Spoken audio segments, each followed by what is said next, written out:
History Secrets.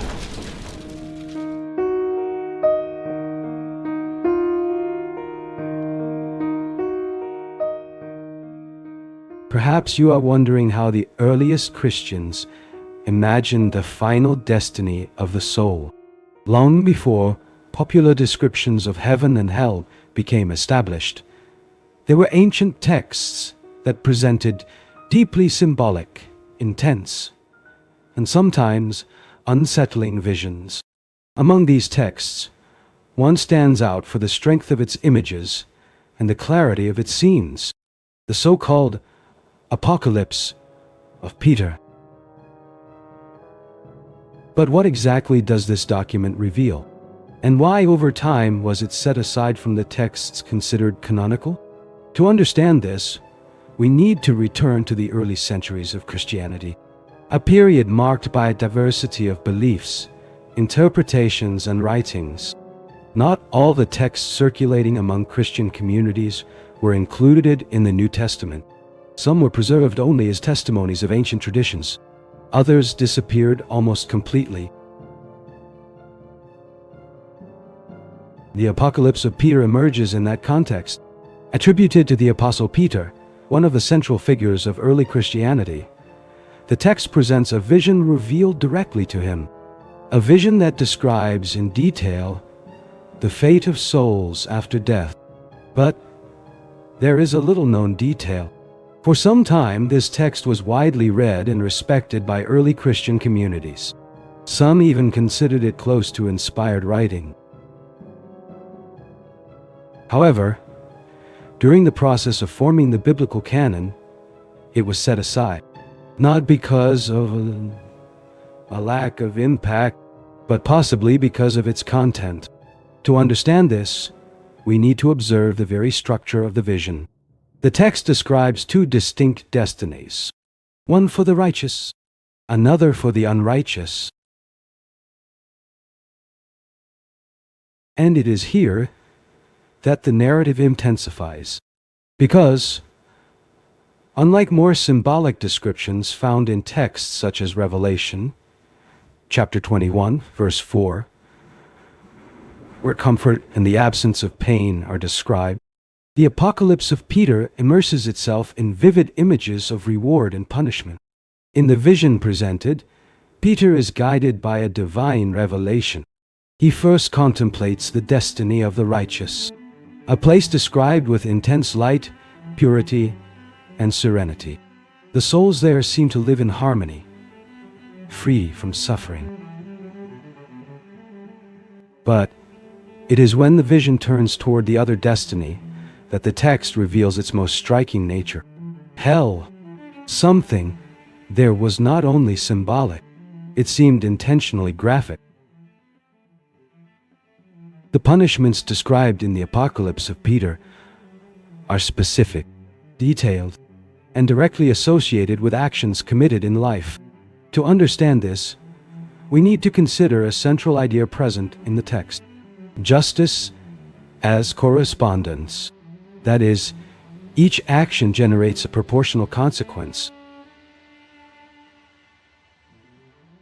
But there is a deeper question.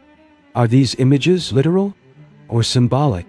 Perhaps you are already beginning to perceive that the text does not directly answer this question, and perhaps that is the central point.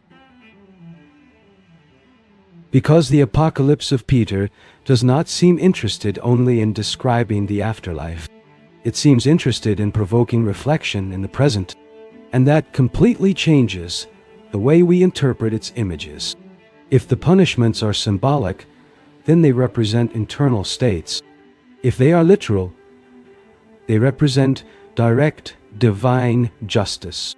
But the text remains in tension between these two possibilities, without fully resolving either of them. And perhaps that is exactly what makes it so powerful. But there is an even deeper aspect that must be considered. The Apocalypse of Peter does not only describe destinies, it constructs a visual moral system. To understand this, we need to observe how the vision organizes the experience after death. Nothing there seems arbitrary. Each scene contains intention. Each detail carries meaning. The punishments are not just penalties. They function as direct reflections of human actions, almost as if reality itself responds to behavior. And this leads us to an essential question. Is the text describing an external judgment or an inevitable internal consequence? Some traditions of early Christianity suggest that the soul carries its own marks, not only memories, but states of consciousness. Within this perspective, punishment would not simply be imposed. It would be experienced as an extension of one's own inner condition. What was cultivated in life would continue to manifest after death, not as an arbitrary decision, but as a continuity. And this opens a different interpretation. Hell not as an external place, but as a state. But it is important to note something. The text does not state this directly. It suggests, it implies, it provokes. And it is precisely this kind of ambiguity that made the Apocalypse of Peter generate so much interest, and also resistance, because its language is intense. Its images are difficult to ignore, and its message is not limited to comforting. It confronts. Over the centuries, texts like the Apocalypse of Peter influenced the way many people imagined the afterlife. Even not being included in the official canon, its images circulated. They were copied, commented on, and reinterpreted. Some scholars suggest that these descriptions helped shape later representations of hell in Christian tradition. Others argue that the text reflects an early stage of theological developments, a moment in which different ideas coexisted and had not yet been systematized. But regardless of interpretation, one thing remains clear. The Apocalypse of Peter is not a neutral text. It was not written merely to inform. It was written to impact. Perhaps the most important question is not what the afterlife is like, but what this vision reveals about how early Christians understood justice, responsibility, and consequence. Because in the end, the text seems to point towards something that goes beyond the narrative itself. It does not only speak about the destiny after death. It speaks about the way we live now, about the decisions we make, and about the consequences that, in some way, remain. The past does not disappear. It remains recorded in ancient monuments, in forgotten texts, and in stories that have crossed centuries. Each discovery reveals a new enigma, and each enigma brings us closer to the truth. Subscribe and continue investigating the hidden secrets of history. Because some secrets of history are still waiting to be revealed.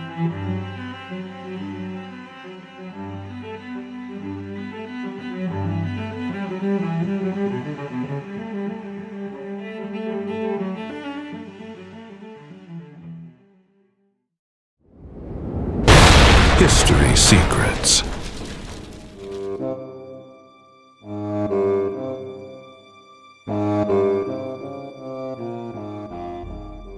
In one of the most symbolic and dramatic passages of the New Testament, a scene appears that has crossed centuries of interpretation. A battle in heaven, a war between spiritual forces, and the fall of a great adversary. The account appears in the book of Revelation, a text known for its intense visions and deeply symbolic imagery. Revelation, chapter 12, verses 7 to 9, describes an unexpected conflict. There was a battle in heaven. Michael and his angels fought against the dragon, and the dragon and his angels fought, but they did not prevail, and there was no longer any place for them in heaven. The text continues by stating that the great dragon was cast down to the earth. This dragon is identified as the ancient serpent, the one called the devil and Satan. This passage raises a question that has intrigued theologians, historians, and readers throughout the centuries. What exactly does this war in heaven represent? Is it a literal description of a spiritual conflict that occurred before human history, or a symbolic vision of forces that oppose the divine plan? To understand this episode, we must first understand the context in which the book of Revelation was written, a period marked by persecution, religious tensions, and a deep expectation of transformation.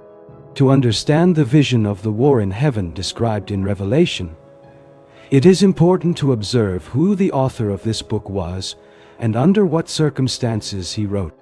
Revelation is traditionally attributed to John, a Christian who lived at the end of the 1st century. According to the introduction of the text itself, John was on the island of Patmos when he received the visions that would form the content of the book. Revelation, chapter 1, verse 9, mentions that he was there because of the testimony of Jesus. Many scholars understand that this period coincided with moments of tension between the Roman Empire and the Christian communities. In this context, the book of Revelation uses highly symbolic language. Visions, mysterious creatures, cosmic battles, and dramatic images appear throughout the entire narrative. These elements are part of a literary style known as apocalyptic literature. This type of literature was relatively common in the Jewish world of the time. It used intense symbols to convey messages about spiritual conflicts, historical crises, and the hope of divine intervention. Within this style, the war in heaven described in chapter 12 represents more than a simple physical confrontation. It expresses a spiritual reality, a tension between forces that represent order and chaos, between faithfulness and rebellion. But to better understand the meaning of this celestial battle, we must observe the central figure of this conflict, the adversary described in the text, the great dragon. At the center of the vision presented in Revelation appears a figure described through a series of powerful images. The text speaks of a great red dragon, a symbolic creature that brings together various ancient traditions about evil and opposition to the divine plan. Revelation chapter 12, verse 3, describes this dragon with 7 heads and 10 horns. On its heads were diadems. In the symbolic language of apocalyptic literature, these images often represent power, authority, and influence. But the text itself also clearly identifies this figure. Revelation chapter 12, verse 9, states that the great dragon is the ancient serpent, the one called the devil and Satan, the one who deceives the whole world. This identification creates a direct connection with a much older image, the serpent mentioned in the book of Genesis. Genesis chapter 3 describes the episode in which the serpent speaks with Eve in the Garden of Eden. Throughout the history of Christian interpretation, many theologians came to associate this serpent with the figure of Satan. Although the Genesis text itself does not make this identification explicitly, this association became especially strong in later traditions. Thus, the vision of Revelation brings together different symbolic images that developed over time within religious traditions. The ancient serpent, the spiritual adversary, the dragon that opposes the kingdom of God. But the narrative does not present only this figure. It also introduces the leader of the heavenly forces who rise against him. Michael. Within the vision described in Revelation, a figure emerges who plays a central role in the celestial battle. Michael. The text presents Michael as the leader of the forces that remain faithful in heaven. Revelation, chapter 12, verse 7, states that Michael and his angels fought against the dragon. This is one of the few biblical passages that explicitly describes a conflict between celestial beings. The figure of Michael already appears in earlier texts of the biblical tradition. In the book of Daniel, he is described as a great prince who protects the people of God.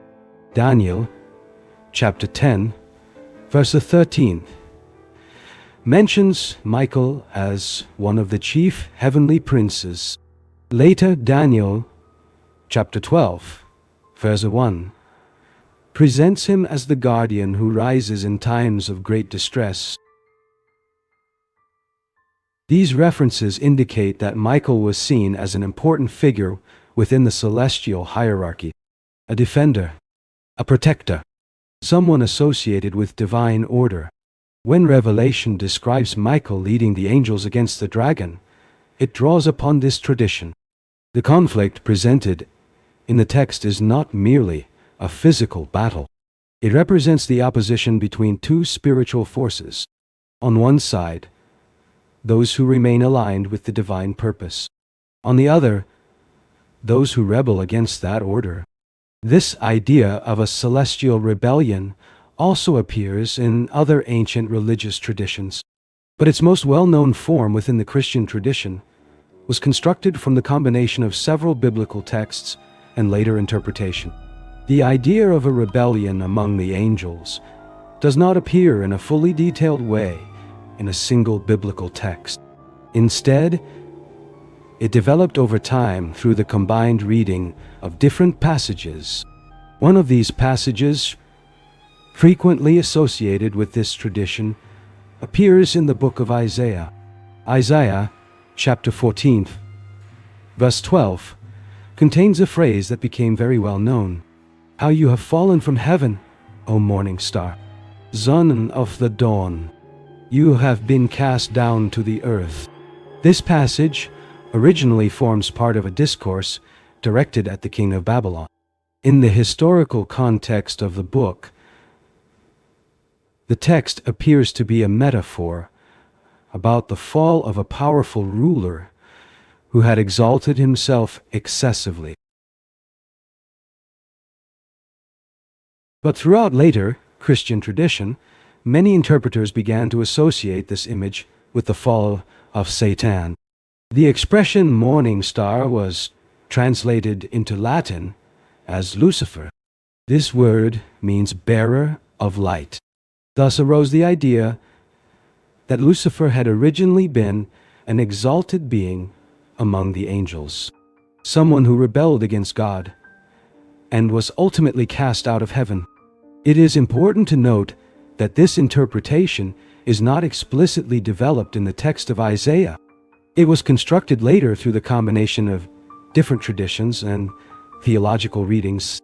Among these interpretations, another passage frequently mentioned in this debate also appears, a fragment from the book of Ezekiel.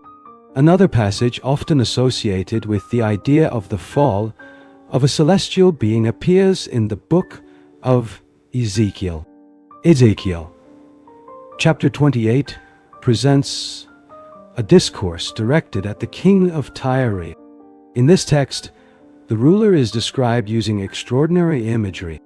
The prophet states that he was in Eden, the garden of God. He was adorned with precious stones, and he walked among stones of fire. These images are clearly symbolic. Within the original context, they seem to represent the greatness and pride of a ruler who believed he possessed absolute power. But, as happened with the text of Isaiah, later interpreters began to see something more in this passage.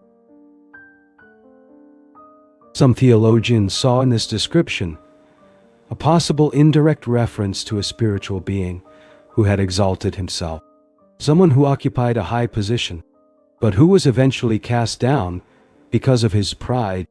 Ezekiel, chapter 28, verse 17, states that the heart of this figure was lifted up because of his beauty, and that he was cast to the ground. These images ended up being incorporated into the tradition that speaks about the fall of Satan. Thus, over time, several different texts began to be brought together within a single interpretative narrative. The idea of an exalted angel, a celestial rebellion, and the expulsion of that being from heaven. But the vision of Revelation adds an important element to this tradition. It describes the moment when this expulsion becomes definitive. In the book of Revelation, the war in heaven marks a decisive point within the symbolic narrative presented by John. Revelation, chapter 12, verse 8, states that the dragon and his angels did not prevail, and there was no longer any place for them in heaven. The text then describes the expulsion of these forces to the earth. This image represents the definitive defeat of the adversary in the celestial realm. But at the same time, it introduces a new tension. Revelation, chapter 12, verse 12, declares something striking. Woe to the earth and the sea, because the devil has come down to you with great wrath, knowing that he has little time. This phrase reveals an important aspect of the apocalyptic vision. Although defeated in heaven, the adversary continues to act in the human world. The narrative suggests that the spiritual conflict does not end with the expulsion. It is transferred to the earth. This idea deeply influenced Christian theology throughout the centuries. Human history came to be seen, in many traditions, as part of a broader spiritual conflict, a conflict between forces that represent faithfulness to God and forces that oppose that order. But within the biblical literature itself, there is also a deeper reflection on the meaning of this struggle. It does not occur only in invisible dimensions. It also manifests in human decisions. When we analyze the war in heaven within the broader set of biblical traditions, we perceive that it can be understood on different levels. On one hand, the vision of Revelation describes a spiritual conflict between celestial beings. Michael and his angels confront the dragon and his forces. This scenario conveys the idea of a rupture in the order of the spiritual world. But many interpreters also observe that the book of Revelation uses deeply symbolic language. The images of the dragon, the battle, and the expulsion may represent something broader. They may reflect the conflict between good and evil that runs through human history itself. During the period in which Revelation was written, Christians faced political pressure and persecution. In that context, the image of a celestial battle could convey hope. It suggested that, despite present difficulties, evil would not have the final victory. This interpretation transforms the vision of the war in heaven into a message of spiritual resistance, an affirmation that divine justice will prevail, even when circumstances seem unfavorable. At the same time, the narrative also preserves a mystery. It does not describe all the details about the origin of the rebellion of the angels. Instead, it presents only fragments of a larger story that develop throughout religious traditions. When we bring together all these passages, we perceive that the tradition of the war in heaven was constructed from different texts and interpretations over time. The book of Revelation presents the most direct image of this conflict, Michael and his angels confronting the dragon and his forces. But other biblical passages contributed to expanding this narrative. Texts such as Isaiah and Ezekiel were interpreted by many theologians as possible echoes of the fall of a being who exalted himself beyond his limits. Throughout the centuries, these readings were combined and formed the tradition known today, the story of a celestial rebellion. the fall of Satan, and the emergence of a spiritual conflict that runs through all human history. Perhaps the deepest aspect of this narrative lies in its symbolic character.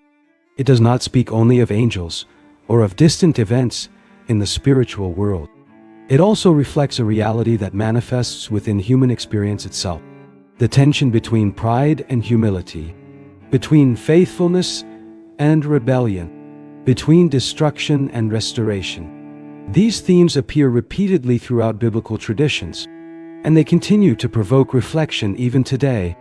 Thus, the war in heaven described in Revelation remains one of the most powerful visions in religious literature, an image that invites the reader to contemplate the mystery of spiritual conflict and the meaning of the decisions that shape the destiny of humanity. History never reveals all its secrets. Between ruins, forgotten manuscripts, and lost civilizations, there are still questions that challenge everything we think we know. Perhaps some answers have already been found, but many others remain hidden. Subscribe to the channel and continue exploring the deepest mysteries of history. Because some secrets of history are still waiting to be revealed.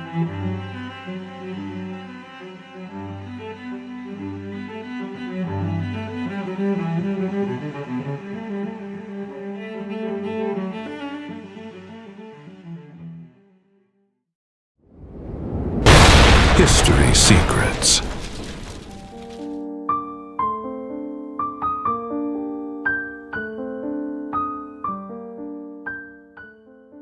In many religious traditions, the story of the fall of Lucifer is presented as the moment when a powerful celestial being rebelled against God.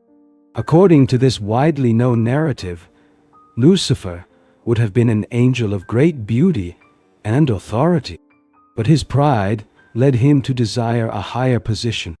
This ambition would have caused a rebellion in heaven, and the result was his expulsion from the divine presence.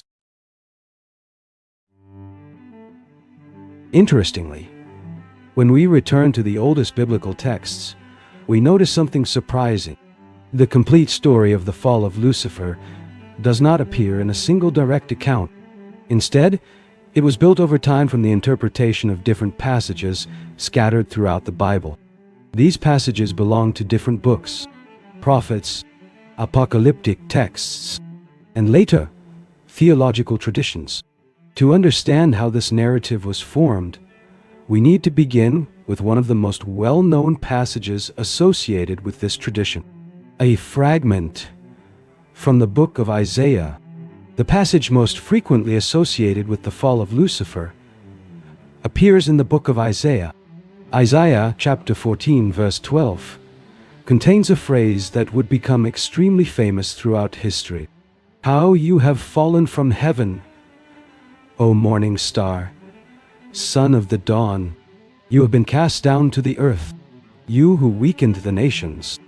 In the original context of the book of Isaiah, this fragment is part of a speech directed at the king of Babylon. The prophet uses poetic language to describe the fall of a ruler who had exalted himself excessively. The image of the morning star represents someone who appeared elevated and powerful, but who ended up being brought down because of pride. When this text was translated into Latin, the expression morning star was translated as Lucifer. This word means bearer of light. Over the centuries, some Christian interpreters began to associate this figure not only with the king of Babylon, but also with a spiritual being who had fallen from heaven.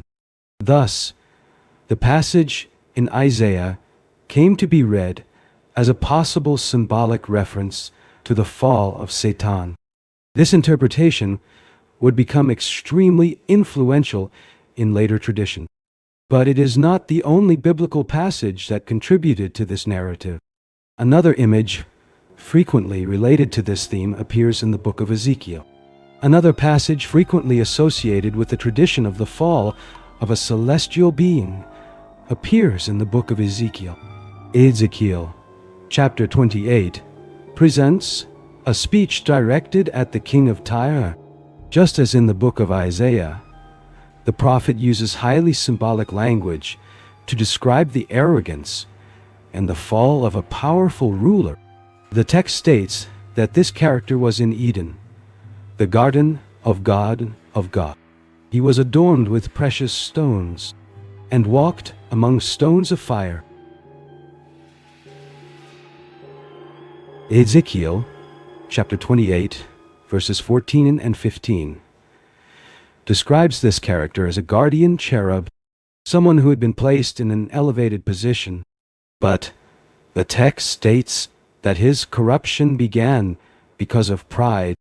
His heart was lifted up because of his beauty, and for that reason, he was cast down to the earth. In the historical context of the book, the passage appears to be a metaphor about the fall of a king who considered himself divine. But throughout Christian tradition, many interpreters began to see in this description a possible symbolic reference to the fall of a powerful angel. Thus, this passage ended up being integrated into the theological narrative that describes the rebellion of Satan. But there is yet another text that presents a much more direct image of a celestial conflict. This vision appears in the book of Revelation. The most direct image of a celestial conflict appears in the book of Revelation. This text presents a dramatic vision of a battle in heaven. Revelation chapter 12, verses 7 to 9, describes the episode. There was war in heaven. Michael and his angels fought against the dragon. The dragon and his angels fought, but they did not prevail, and there was no longer a place for them in heaven. The text continues by stating that the great dragon was cast down to the earth. He is identified as the ancient serpent, the one called the devil and Satan. This passage provides one of the most important foundations for the idea of a rebellion among the angels. Here, a spiritual conflict clearly appears.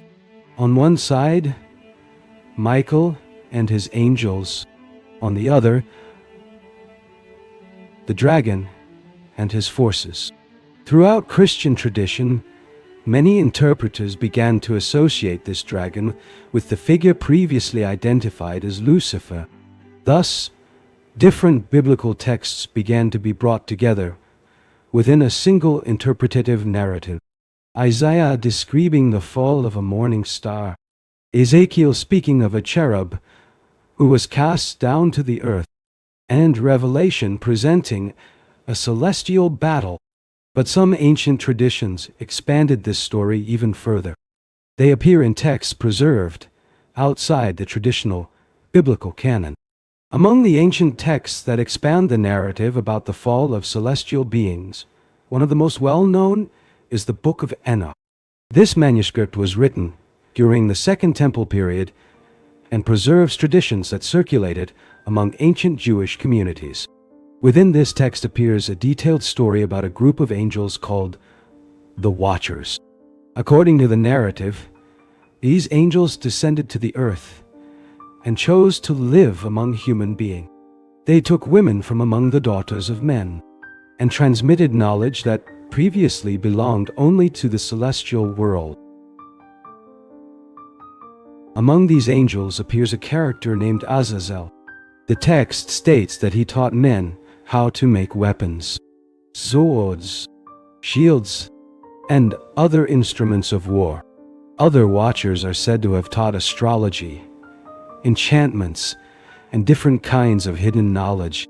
Within the narrative of the Book of Enoch, these teachings are presented as forbidden secrets, knowledge that caused great corruption and violence on the earth. This story ended up being associated by some interpreters with the idea of angels who rebelled against the divine order. Although the text of Enoch does not use exactly the name Lucifer, it contributed to the formation of the tradition that speaks of fallen angels. But the story of the fall of a celestial being does not appear only in ancient Jewish texts. It also appears in later theological reflections. Throughout the first centuries of Christianity, theologians began to gather different biblical passages to build a broader understanding of the origin of evil. In this process, the figure of Satan came to be associated with the idea of an angel who had rebelled against God. Some interpreters suggested that this being had occupied a high position among the angels, perhaps even a position of great authority. But his pride would have caused a rupture with the divine order.